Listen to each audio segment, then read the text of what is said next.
13 Noticias. Impacto informativo. Sobrino del hermanito Juan, capturado en México y entregado a Guatemala. Asesinado a tiros. Ocurrió en zona 12 de Villanueva. El pronóstico, altas probabilidades de lluvia a nivel nacional. Pandemia. 13 personas más perdieron la batalla contra el virus. Pavoroso. Incendio redujo a escombros 4 viviendas. Aterradora historia. Almuerzo familiar interrumpido por sicarios en Petén.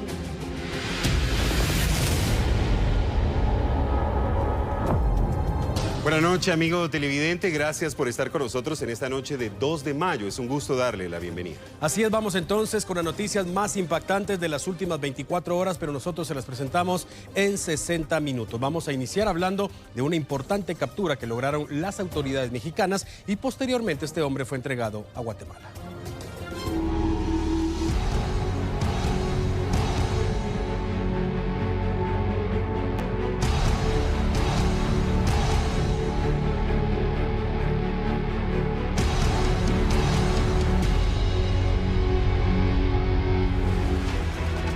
Este fue el momento en que Juan Luis Ortiz López arribó a la Fuerza Aérea Guatemalteca en la zona 13 de la capital tras ser llevado vía aérea desde el departamento de San Marcos luego de ser capturado y vinculado a una organización criminal dedicada al narcotráfico. Ortiz López, de 29 años, se encontraba en territorio mexicano cuando fue sorprendido por las fuerzas de seguridad de ese país. De inmediato fue remitido hacia la frontera El Carmen en el municipio de Malacatán. Las autoridades guatemaltecas detallaron que este hombre no portaba documentos y que gracias a un trabajo de inteligencia de los agentes antinarcóticos se estableció su identidad y de la orden de captura girada en su contra. También se constató que Ortiz López es solicitado en extradición por el gobierno de Estados Unidos, que lo señala de haber participado en el trasiego de droga hacia ese país. Otro dato que se suma al entorno de este presunto narcotraficante es que se trata del sobrino de Juan Alberto Ortiz, alias Chamalé, detenido en marzo del 2011 en Quetzaltenango y extraditado hacia Estados Unidos en mayo de 2014. Alias Chamalé era considerado por la DEA el principal narcotraficante de Guatemala y era conocido como el rey de la heroína y se desempeñó como un enlace clave del cártel de Sinaloa en territorio guatemalteco. Y bajo esa línea, las autoridades estadounidenses vinculan al sobrino de alias Chamalé con la organización criminal que continuó operando pese a la extradición de su principal líder. Juan Luis Ortiz López fue consignado en los tribunales de justicia y mientras se concreta su extradición hacia Estados Unidos, permanecerá recluido en una cárcel de la capital.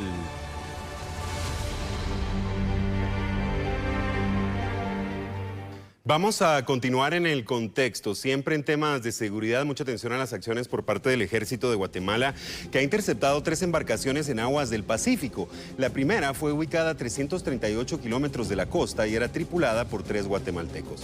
Las otras 2 lanchas fueron localizadas a 166 kilómetros y eran tripuladas por 4 guatemaltecos. Las embarcaciones serán evaluadas en Puerto Quetzal, Escuintla, para establecer si eran utilizadas para el tráfico ilegal de drogas. Las 7 personas fueron capturadas y trasladadas ante juez competente. Bien, campemente, en los últimos días se reactivó el conflicto que se vive en una zona del departamento de Sololá y se han reportado personas heridas. Vamos con el seguimiento de esta noticia. Este lunes se realizó un reconocimiento en la localidad del municipio de Santa Catarina, Ixtahuacán, con el objetivo que el Ministerio Público pueda ingresar e iniciar con las investigaciones correspondientes, donde al menos 4 soldados resultaron heridos la tarde del pasado domingo cuando un vehículo militar fue atacado a tiros con armamento de grueso calibre, donde se transportaba un jefe militar de la región y otros 7 efectivos en una zona cercana al área urbana del municipio. El ejército ha desplegado más de 200 elementos para los 2 municipios en conflicto, esto para resguardar la vida a los vecinos de Nahualá e Ixtahuacán. Asimismo, se coordina operativos en las principales rutas, así como en la Interamericana. El gobernador Alejandro Salazar informó que es estable también la salud del alcalde de Nahualá, Manuel Huarchá, quien había sufrido agresiones el pasado viernes durante un confuso incidente derivado del conflicto limítrofe entre estos 2 municipios. Aclaró que Huarchá no sufrió heridas de arma de fuego y que luego de los exámenes realizados en laboratorio laboratorios y rayos X, se concedió egreso del paciente. Santa Catarina, Ixtahuacán y Nahualá están enfrentados en una pugna de más de 100 años por los límites entre ambos pueblos de la misma etnia maya, una disputa que ha generado varios episodios de violencia. Continuamos hablando del conflicto que se vive en dos comunidades de Sololá y hablamos ahora de la presencia militar que se ha intensificado en ese lugar. Desde ayer ordenó el señor ministro de la Defensa Nacional el despliegue de más personal. Ya se encontraba, recordemos que se encontraba ya reforzado el lugar. Pasamos de 100 a 200 soldados que se encontraban presentes en el lugar. Todos ellos están empeñados en distintas operaciones y acciones, sobre todo para intentar restaurar el orden después de los hechos que se dieron durante el fin de semana y que dejaron 2 fallecidos y 2 heridos, incluyendo el alcalde de Nahualá. Ayer ya se desplegaron más medios, hay más personal, hay personal de fuerzas especiales, hay también medios de inteligencia que van a estar trabajando en el área. Hoy amanecieron ya ocupadas todas las elevaciones que están cerca del destacamento militar de Santa Catarina, Ixtahuacán. En el destacamento que se encuentra en Chiquich, Nahualá, también se está dando la misma situación. Se estarán realizando operaciones de búsqueda y rastreo hoy de indicios que puedan llevar para dar con los responsables de estos ataques. Y también hoy se estará haciendo un reconocimiento y seguridad del punto donde fue el ataque inicial para que el Ministerio Público realice las diligencias de rigor. Bien, seguimos hablando de seguridad. Esta vez se trata de las acciones realizadas por elementos de la Policía Nacional Civil el pasado fin de semana. Este fin de semana la Policía Nacional Civil reportó un incremento de capturas de hombres y mujeres implicadas en diversos delitos o por infringir la ley, situación la cual se reporta ya también asimismo como el decomiso y la recuperación de vehículos y motocicletas robados. Estamos con Edwin Monroy, vocero policía, que nos da detalles en cuanto a estas capturas principalmente. Gracias, Carlos, amigos televidentes. Efectivamente, el Ministerio de Gobernación a través de Policía Nacional Civil intensificó la operatividad el fin de semana, esto con la finalidad de prevenir acciones delictivas. Y cabe resaltar que hubieron capturas a nivel nacional. 163 personas detenidas entre sábado y domingo, personas que la mayoría de ellas pues detenidas en estado de ebriedad, consumiendo alcohol en la vía pública, algunos escandalizando, riñendo, o incluso hubieron personas que fueron sorprendidas en delito flagrante. Se decomisaron 21 armas de fuego, algunas de ellas utilizadas con licencia de portación, sin embargo, estaban siendo utilizadas de manera irresponsable. Personas disparando al aire o personas que fueron sorprendidas en algún hecho delictivo con estas armas de fuego y algunas, por supuesto, portando armas de fuego sin la documentación respectiva.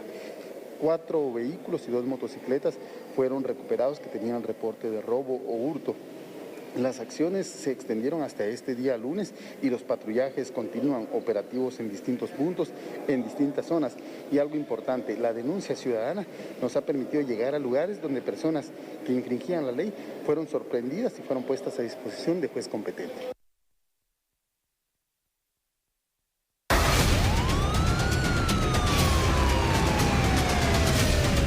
Ahora del trabajo realizado por elementos de la Policía Nacional Civil. Recientemente informaron sobre la captura de un hombre acusado de asesinato. Autoridades de seguridad realizaron 3 allanamientos, inspección, registro y secuestro de evidencias en los municipios de Ciudad Vieja y Alotenango, en Zacatepeques, en seguimiento al asesinato de un hombre dentro de un centro de rehabilitación para alcohólicos. Se logró la captura de Luis José López, encargado de dicho centro y presunto responsable del crimen. Fiscales del Ministerio Público determinaron que el lugar operaba de forma ilegal, por lo que ordenaron la clausura del mismo. Durante las diligencias también se capturó a Faustino Cabrera, interno del lugar, quien tenía una orden de captura en su contra por el delito de responsabilidad de conductores. Se supone que la víctima, identificada como Fidel Vázquez, intentó fugarse del centro y robar algunos objetos de valor. Fue castigado por los encargados, lo ataron de pies y manos y lo golpearon frente a los demás internos. Minutos después fue trasladado por bomberos al Hospital Nacional Pedro de Betancur, en donde falleció debido a un trauma cráneoencefálico. Una llamada anónima fue la que brindó los detalles a las autoridades sobre este caso. Continuamos hablando de acciones por parte de las fuerzas de seguridad. Hablamos a continuación de la captura de 2 presuntos violadores. Nos vamos a ubicar en un municipio aledaño a Ciudad Capital y también al oriente del país.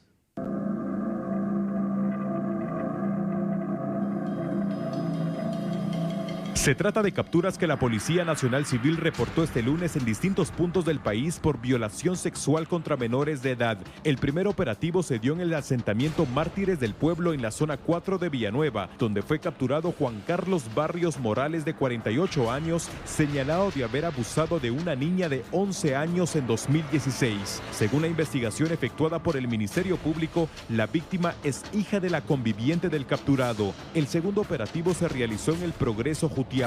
La Policía Nacional Civil detuvo a Edwin Antonio Esquivel Corado, de 63 años, acusado de haber abusado de una adolescente de 13 años. La orden de captura contra este hombre fue girada por un juez en el departamento de Guatemala, por lo que las fuerzas de seguridad lo trasladaron hasta esa jurisdicción para solventar su situación legal. De acuerdo con lo tipificado en las leyes guatemaltecas, las penas de prisión por abuso sexual van desde los 5 hasta los 8 años de cárcel inconmutables.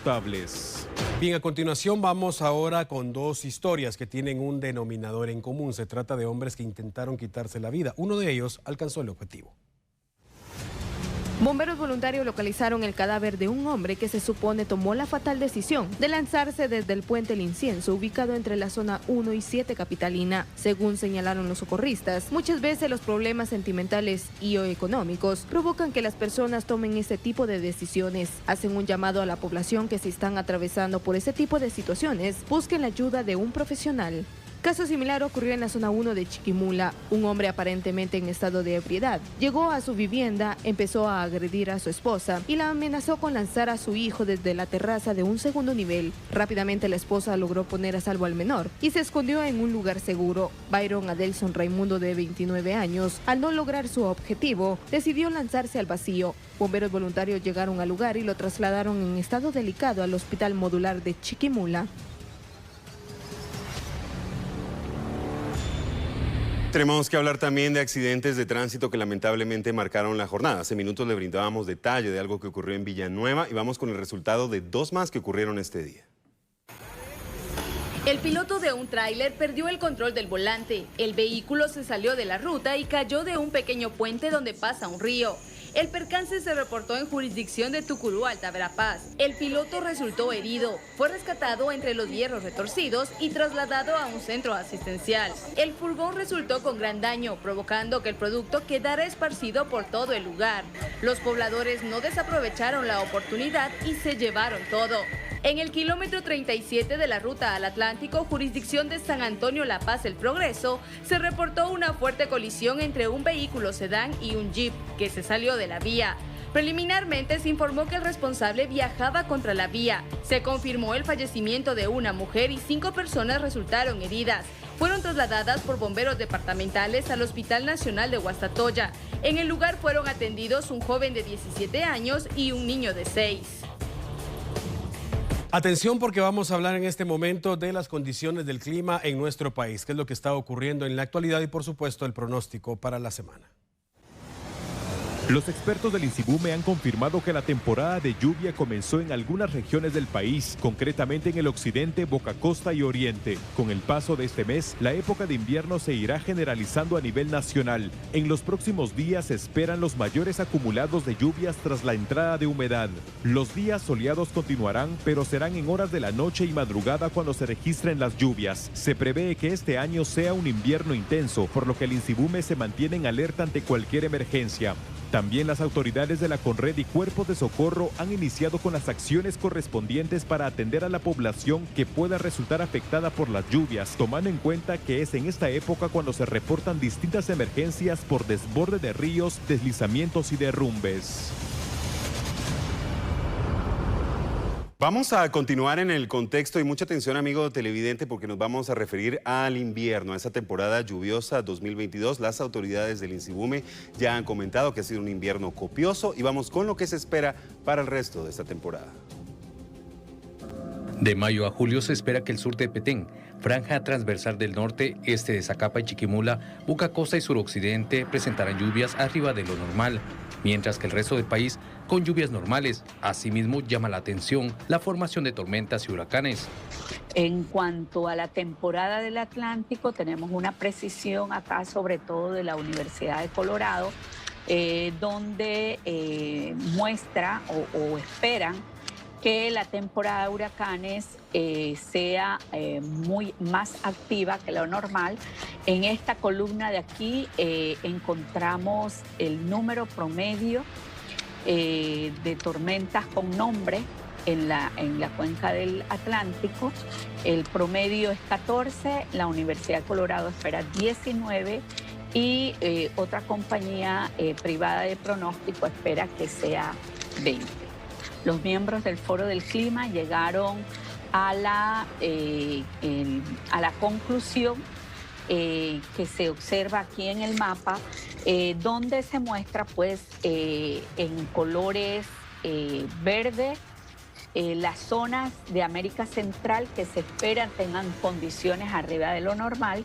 En el caso de Guatemala tenemos la cuenca de San Pedro y la cuenca Coyolate, donde en general se espera que las condiciones sean de exceso o muy cerca a los valores normales.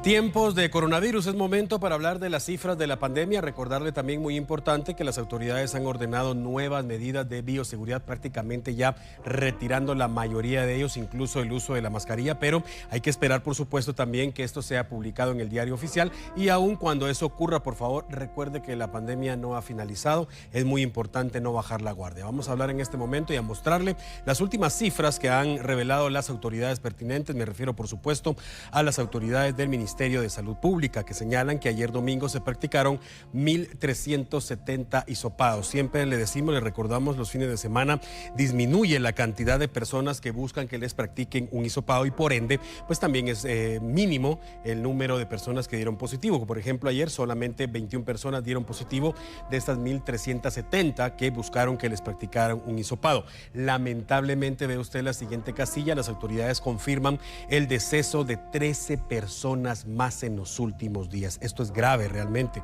y esto es para preocuparse. Como le indicaba, la pandemia no ha finalizado, la emergencia sigue vigente, es muy importante no bajar la guardia y tal y como ocurre en el resto del mundo, no solo en nuestro país, la mayoría de personas que fallecen en la actualidad, de acuerdo a lo que indican los expertos, son las personas que lamentablemente no han querido recibir ninguna de las vacunas. Es importante que reciba sus vacunas, por favor, busque los centros cuanto antes que continúan abiertos y busque la manera de que le apliquen sus vacunas. Estas no van a evitar que usted se contagie. Si usted tiene contacto con alguna persona que es portadora del virus, se va a contagiar y va a terminar contagiando también a sus seres queridos. Pero sí van a evitar las vacunas que los síntomas sean graves. Sí van a evitar que usted termine en un hospital y por ende también disminuye entonces la tasa de mortalidad. Una vez más, por favor, busque la manera que le apliquen sus vacunas cuanto antes. Vamos ahora entonces a mostrarle en la pantalla el acumulado, de acuerdo a lo que indican las autoridades guatemaltecas. 2.207 personas son portadoras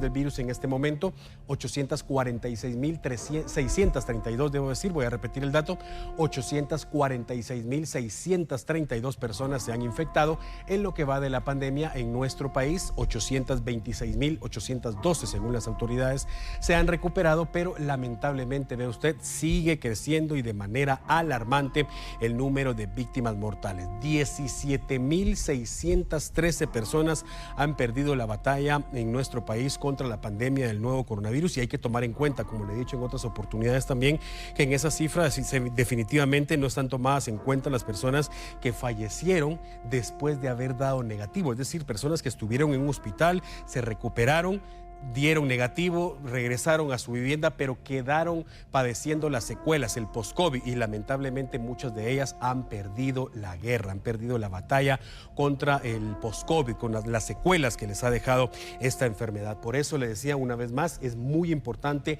evitar el contagio, aún teniendo las vacunas. Ya evidentemente, como le había indicado, si usted se infecta teniendo sus vacunas, pues los síntomas van a ser leves, pero las secuelas también pueden ser graves en muchos de los casos. Por favor, no baje la guardia, siga utilizando su mascarilla. Ahora ya con las nuevas medidas dictadas por el gobierno de nuestro país, pues prácticamente depende de cada uno de nosotros tratar de llevar al mínimo por lo menos la posibilidad del contagio, y eso se hace siempre lavándose las manos constantemente. Debe hacerlo durante al menos 20 segundos para que esto realmente sea efectivo, para que usted pueda matar todas las bacterias en sus manos y todos los virus. Por favor, hágalo constantemente. Si está en un sitio, en un momento donde no tiene acceso a agua y jabón, puede utilizar el alcohol en cualquiera de sus presentaciones. Lo importante acá es, como siempre le digo, que usted no se toque la boca, la nariz o los ojos con las manos sucias, porque es así como usted puede terminar infectado. De preferencia, siga limpiando su ropa cuando usted vuelva a casa antes de tener contacto con sus seres queridos. Trate, en la medida de lo posible, por supuesto, de evitar las aglomeraciones. Si no lo puede hacer, recuerde, y le vuelvo a insistir, es muy importante y sigue siendo importante el uso de la mascarilla. Por favor, no baje la guardia porque la pandemia no ha finalizado. Atención, amigo televidente, vamos a cambiar de tema. Tenemos que hablar también de migración, específicamente de las deportaciones de connacionales que han buscado, que han perseguido el sueño americano, pero que han sido retornados a hogar. El Instituto Guatemalteco de Migración dio a conocer la cifra de deportados que se registró de enero a abril. Al compararse, se aprecia un aumento del 125% con respecto al mismo periodo de 2021. En esta ocasión, se han deportado a 31.398 compatriotas respecto a los 13.941 del 2021. Solo de Estados Unidos, en 121 vuelos, fueron retornados 13.172. Por aparte, en todo el año pasado deportaron a 63.520 connacionales de Estados Unidos y México. Este martes se reactivarán nuevamente las deportaciones por vía aérea. Se esperan para el resto de la semana 10 vuelos procedentes de Hannigan, San Antonio y McAllen, Texas, junto a uno de Mesa, Arizona. Además, 2 vuelos procedentes de México. Vamos ahora de nuevo con noticias nacionales. Se trata de una de las historias más aterradoras de las últimas horas en suelo guatemalteco. Esto ocurrió al norte del país.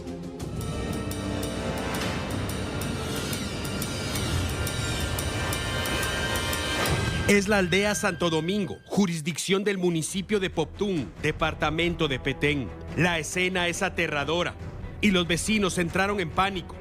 Es cobertura de Germán Cabrera, el Cazanoticias. Los bomberos fueron alertados sobre una balacera en ese lugar.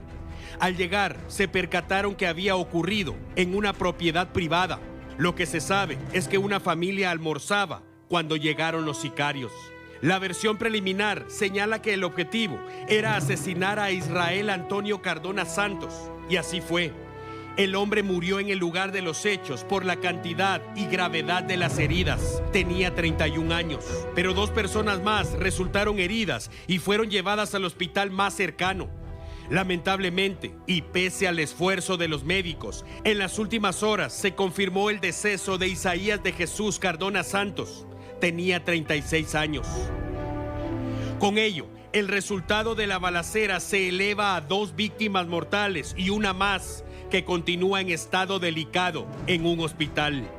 Los testigos aseguran que les dispararon con escopeta y armas cortas.